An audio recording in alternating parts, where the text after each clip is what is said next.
L'idée de ce livre est venue d'un constat, celui de l'inflation du droit et des normes, avec plus de 10 000 lois qui s'appliquent à nous, et puis,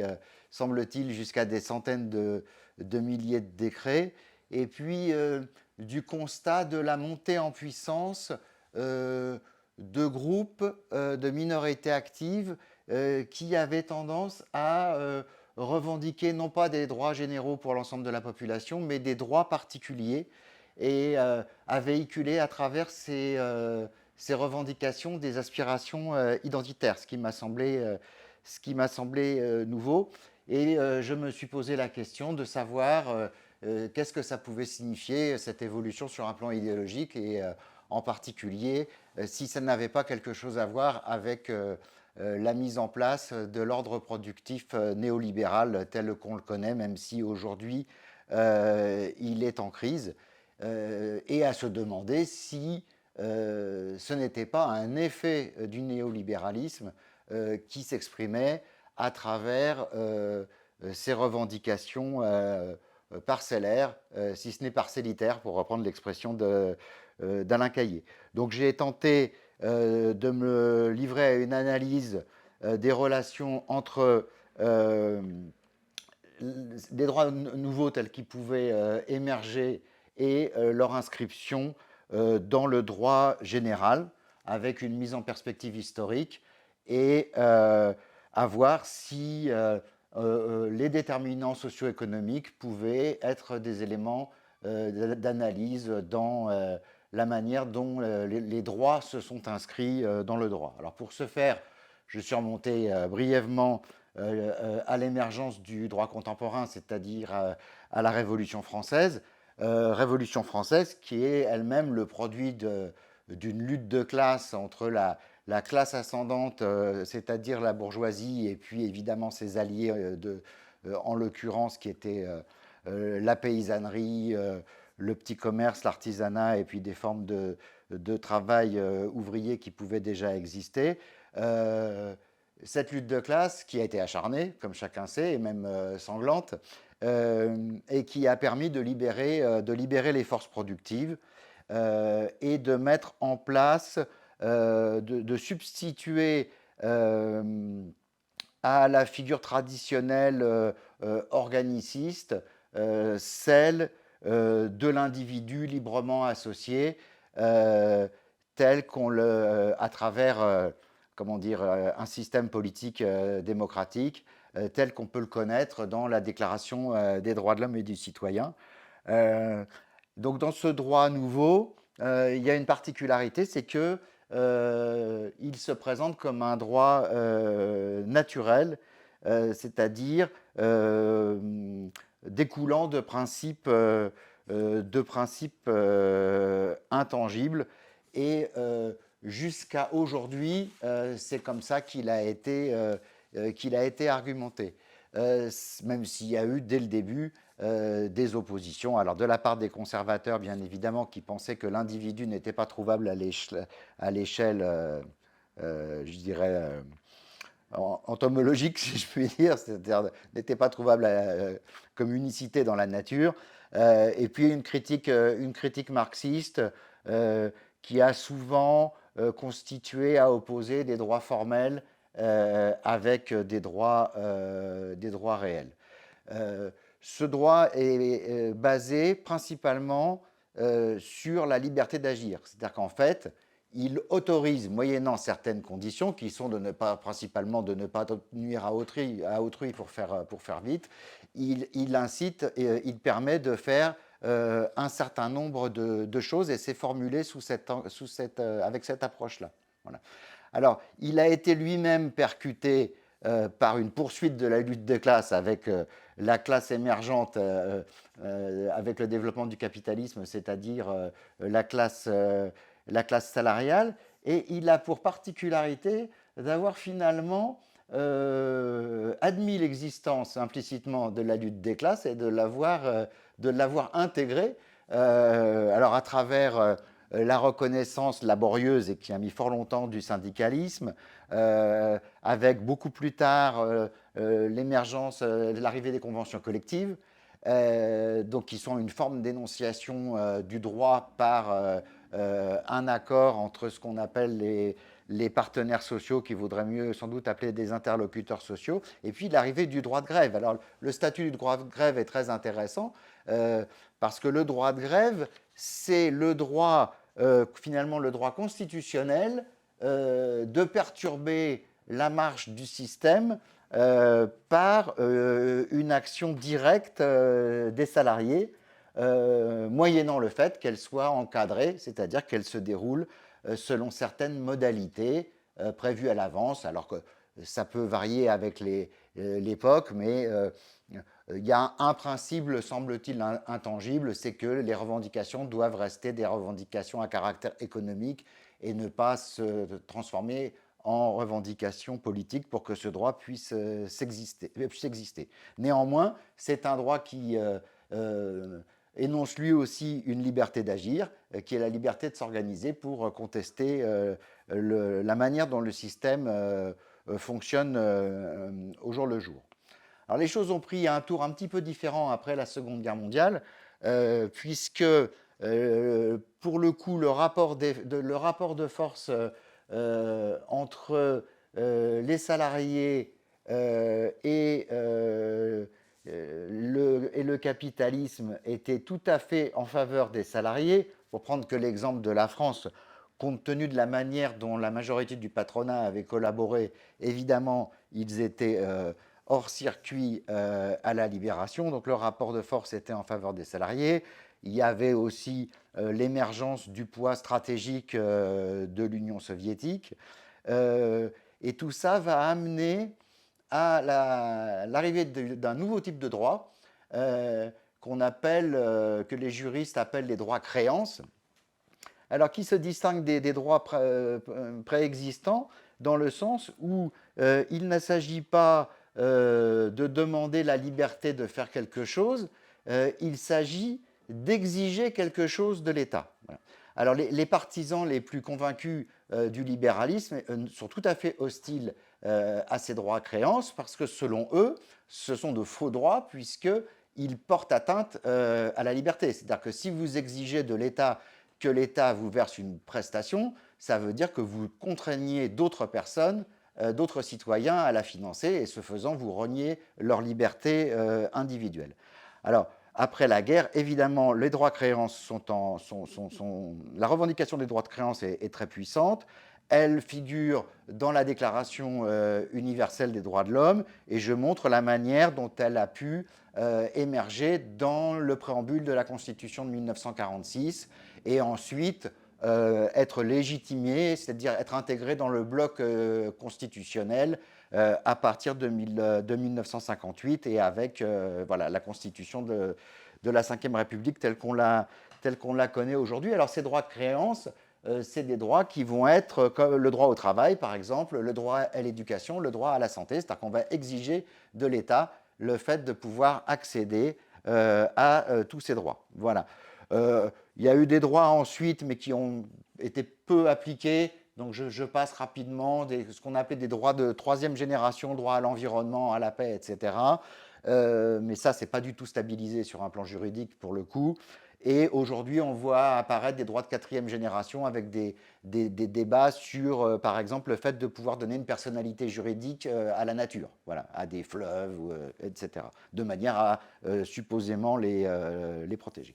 Donc ça, c'est la manière dont les choses se sont mises en place, et je dirais que pour partie, on est encore dans ce schéma-là. Par contre, il y a un tournant qui se fait, selon moi, à partir du milieu des années 1970, c'est-à-dire au moment où la lutte de classe recule, le nombre de grèves d'ailleurs qui a reculé de manière ininterrompue de 1975 jusqu'à 2023 compris, et qui est ce recul de la lutte des classes organisée qui est concomitant avec justement la mise en place de l'ordre productif,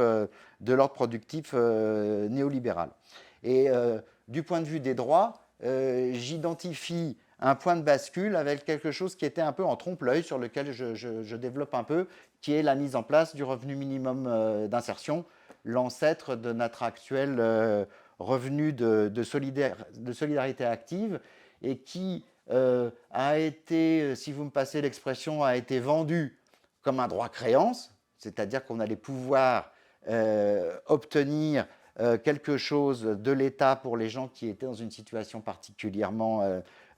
difficile sur un plan économique, et qui, selon moi, en fait, est une mesure libérale, puisqu'on n'est pas dans une logique de droit au travail comme énoncé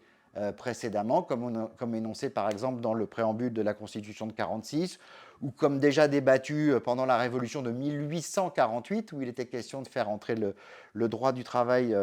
sur un plan législatif et constitutionnel. Finalement, on a un droit à l'assistance qui est mis en place. Or, cette logique d'assistance, et je développe pas mal ça, c'est une logique d'inspiration libérale qui s'oppose à une logique de droit au travail, c'est-à-dire de droit à participer pleinement à la société, et dont l'expression est non pas l'assistance à travers l'impôt, mais et l'assurance sociale à travers la cotisation et à travers le travail, comme par exemple on le trouve dans l'essentiel de la sécurité sociale aujourd'hui, c'est-à-dire l'assurance maladie, l'assurance invalidité, comment dire, la branche famille de la sécurité sociale y compris, etc., etc. Voilà, donc je pense que là, il y a un point de bascule. Je pense que ce n'est pas un hasard, d'ailleurs, si c'est fait avec un gouvernement dirigé par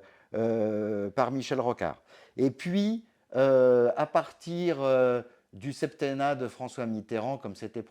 déjà pointé dès l'époque par des juristes de renom comme le feu le doyen Carbonnier, mais d'autres, on a ce phénomène qui est l'explosion des demandes spécifiques et une tendance à la pulvérisation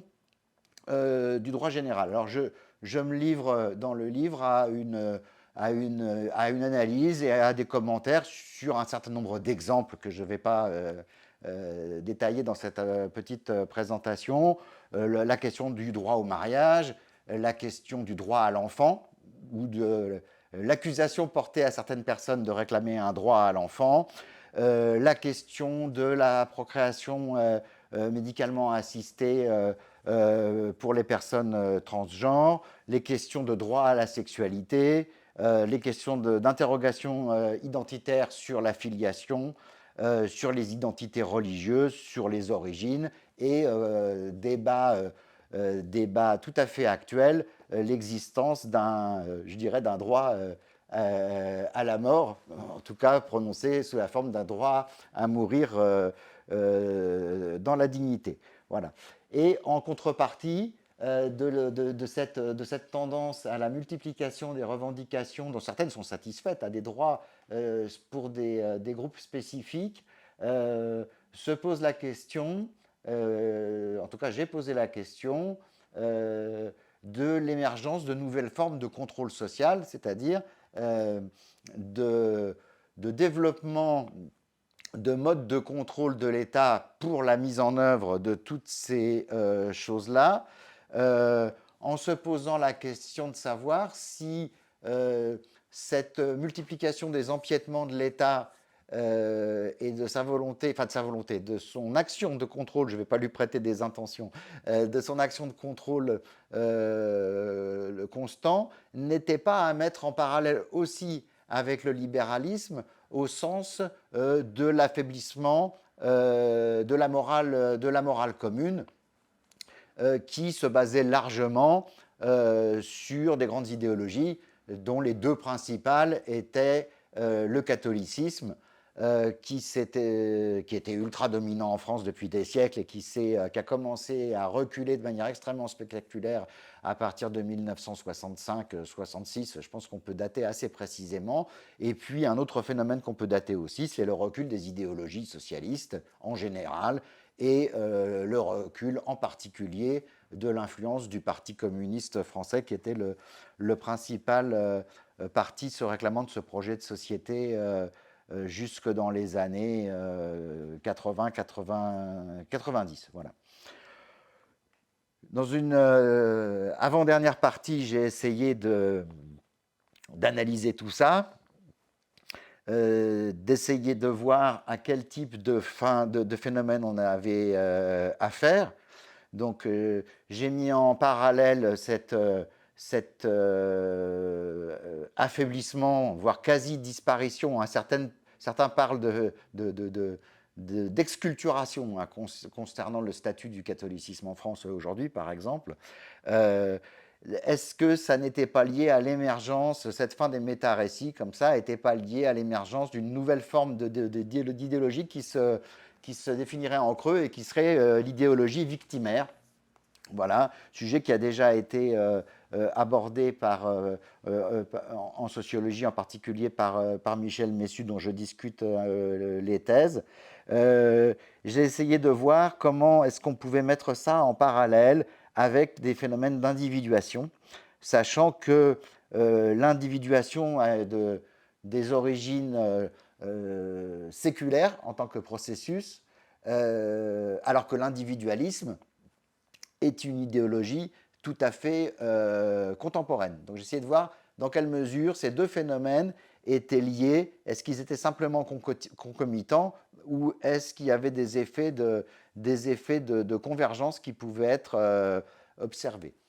Et puis j'ai discuté bien évidemment les thèses, je dirais, défendues par les tenants du système tel qu'il existe, qui, eux, voient dans cette prolifération des droits particuliers, en réalité, l'avènement des droits de l'homme, c'est-à-dire un renforcement continu et permanent des droits de l'homme tels qu'ils avaient été énoncés pour la première fois dans cette déclaration suivant la Révolution française. Alors, je discute ça, et puis je montre aussi comment, chez les partisans des droits de l'homme, compris comme les partisans du libéralisme et de l'ordre existant, il y a des débats parce que cette prolifération juridique provoque des effets pervers. Et donc, un débat s'instaure, y compris au sein de la bourgeoisie. Et donc, je montre comment aujourd'hui, dans la bourgeoisie, deux camps, et dans ce qu'on appelle de manière un peu convenue la droite au sens politique, deux camps existent. Un camp qui correspond à celui de ce qu'on appelle le bloc élitaire, c'est-à-dire le bloc politique tel qu'il existe autour d'Emmanuel Macron, et puis d'un certain nombre de dirigeants d'entreprises, de la tech, etc. Et d'autre part, un certain nombre de partisans de formes de conservatisme, dit-on, mais qui peuvent être aussi des représentants de grands secteurs industriels qui, eux, jugent que cette prolifération, finalement, décrédibilise l'État parce que c'est son aspect régalien et finalement, il est un peu noyé dans tout ça. Et que la multiplication des intérêts particuliers finit par porter atteinte à l'intérêt général. Or, de leur point de vue, il est tout à fait indispensable d'avoir un minimum de consensus national si on veut que la puissance économique de la France puisse se poursuivre. Et pour finir, je discute de la manière dont certains à gauche ont commencé à se poser des questions et eux aussi à voir, à se demander si la dilution des revendications dans des choses parcellaires et souvent plus sociétales que sociales n'était pas un facteur d'affaiblissement et qu'en réalité, il ne fallait pas chercher plutôt à réarticuler les luttes autrement. Voilà. Pour finir, mais je pense que c'est évident au regard de ce que je viens de dire, on peut dire que évidemment on est dans une crise politique et idéologique très forte. Il y a une crise de l'appareil d'État politique dont je pense que la manière dont elle a été le mieux mise en évidence, c'est au moment de la révolte des Gilets jaunes. Et puis il y a ces phénomènes de décrochage massif à travers l'abstention.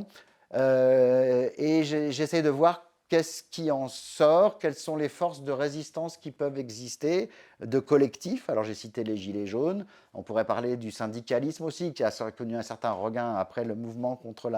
l'allongement de la durée de départ à la retraite de 2 années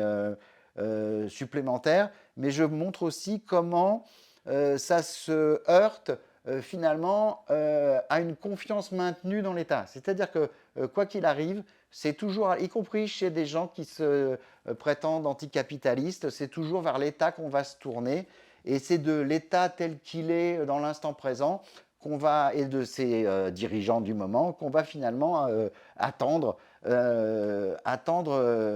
quelque chose. Et donc pour tout à fait terminer, j'essaie d'ouvrir des pistes de réflexion qui essaient de voir si on peut penser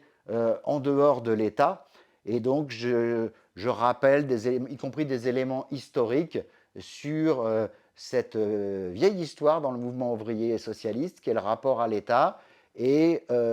la divergence entre ceux qui ont pensé que c'était à travers des modifications législatives visant à l'extension permanente du droit qu'on allait pouvoir changer la société, et ceux qui, au contraire, se basant sur des expériences finalement d'échecs, des tentatives d'avancer très très sérieusement dans la contestation du système sur cette base-là, ont énoncé l'idée qu'il fallait à la fois avoir toute confiance